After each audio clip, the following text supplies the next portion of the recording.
lot of people back down the bike. I didn't. I made it a point. I said, just tire him out. Tire the out of him. You just got to tire him out. And I kept hitting him and then banging him and hitting him and banging him. It took a toll on Mike. It took a toll, and then resting him a little bit, and then the series changed. And I wish I could have did it earlier. I don't know if the outcome would have been different, but it was a difference. and beat me down a little bit. The glove. I had no problem with the glove. I had no problem with Gary Payton. I had a lot of other things on my mind. I know that's just Mike's nature, because he can't admit that somebody kind of D'd him up. What were your thoughts when you saw it? Because I know you saw it. I know how you still got that fire in you. When you saw that clip and Mike said he ain't had no problem with the glove, what was your first thing? Did you just throw your iPad down? What'd you say? What'd you do? You know I was hot. I was thinking about calling him at the time. And I was like, yo, okay, now you want a high side in life for everybody. All right, it's all good. I said, but you know what? That's what I expect out of Mike, because I would have said the same thing. Hey guys, what's up? This is Sean Davids. Welcome back to the show. Let's talk some old school basketball. Now, with the Last Dance documentary, I gotta be honest, I was shocked when Michael Jordan said that Gary Payton was no problem for him. And I'm the biggest Michael Jordan fan, but I thought, okay, that is kinda harsh. Anyway, I once did a video about Michael Jordan and Gary Payton, and I thought this would be a great opportunity to redo the video, add some more information, and just see how good did Gary Payton actually guard Michael Jordan in the entire career. Okay, so enough said, let's dig right into it.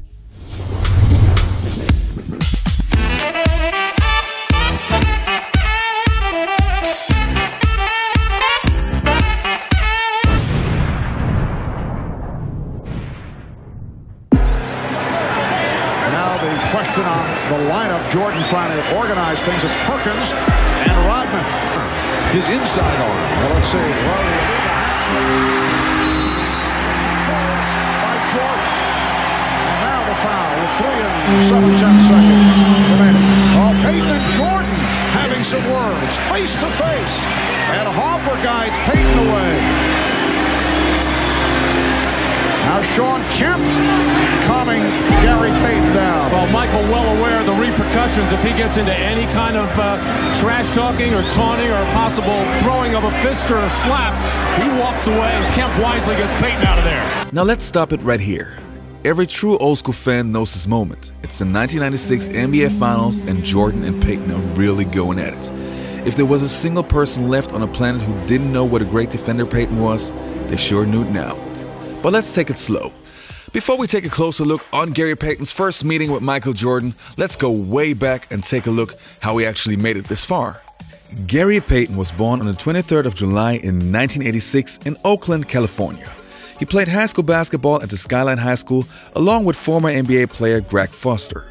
Payton's dad was also a basketball coach and was well known in the area. He had a great influence on Payton's game and helped him to learn the fundamentals of the sport. By the way, he also helped Jason Kidd, but that's a different story. In 1986, Payton decided to attend the University of Oregon, which would change Payton's entire basketball career. His coach, Ralph Miller, saw something special in Payton. And he came to me and he pulled me in the office and he said, I want to talk to you. And he said, let me tell you something.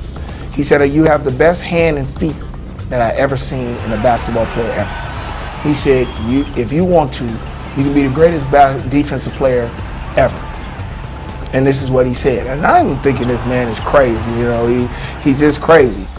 And when I became Defensive Player of the Year as a freshman in the Pac-10 at the time, and he told me, what did I tell you?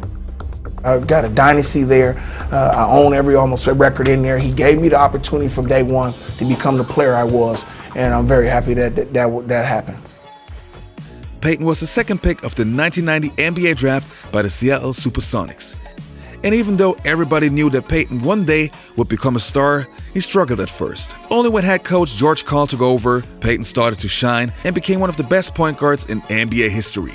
He was a 2-time Olympic gold medalist, a 9-time NBA All-Star, an NBA champion, a Defensive Player of the Year, and definitely known to go head-to-head with the best player of the opposing team.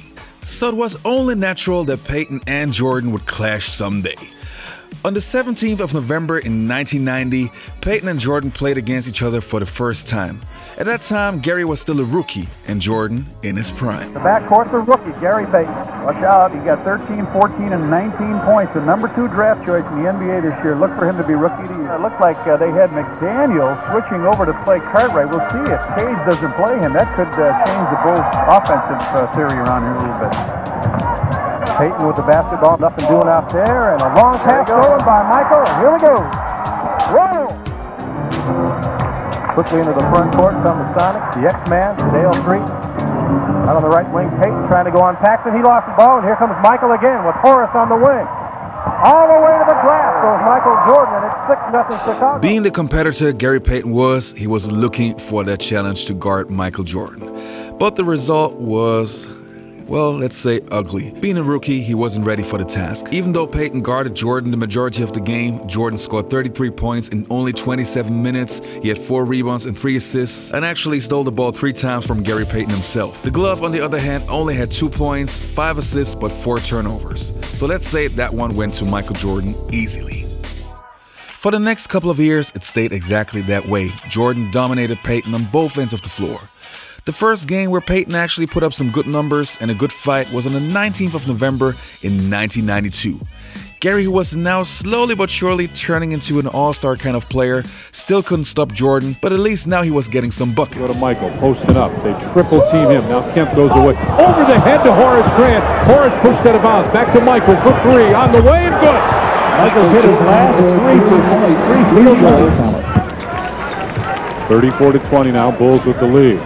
They go all the way down the floor. Michael for 3. Yes! Oh, buzzer beater.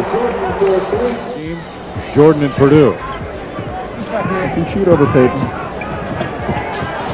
Does and hits it. In that game, Gary Payton had 18 points, 2 rebounds, 4 assists, and 3 turnovers in 34 minutes. Michael Jordan played the exact same amount of minutes, had 35 points, 6 rebounds, 2 assists, and 2 steals, and helped the Bulls to win the game by 10 points. And no matter how hard Gary Payton tried, in that game he still was no match for Michael Jordan. But Gary Payton was getting better and better, and soon his time would come. Because of the fact that the Bulls were in the Eastern Conference and the Sonics were in the Western Conference, they actually didn't play each other that often. But on the 26th November of 1995, it finally happened. The Sonics beat the Bulls, who would later set the 72-10 record, but also did Payton outscore Michael Jordan. In a game where, I have to be honest, Payton was actually the better player. Obviously, the numbers don't show it, but in that game, Jordan had a really hard time with Payton. So that one definitely goes to the glove. But then something happened that always happens if you challenge Michael Jordan. The next time the Sonics and the Bulls faced up, which was the 10th of January in 1996, Jordan destroyed Payton. Not only did Jordan have 35 points, 14 rebounds, and 5 assists, but he guarded Payton quite a bit in the game, and Payton only had 8 points. Now we're getting to my favorite part of this video, the 1996 NBA Finals between the Seattle Supersonics and the Chicago Bulls. I remember it like it was yesterday.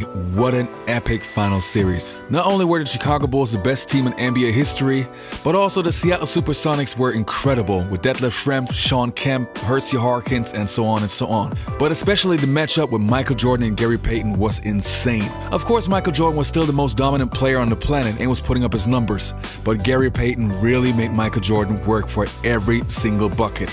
And it was so much joy just to see how Michael Jordan still was able to overcome that challenge.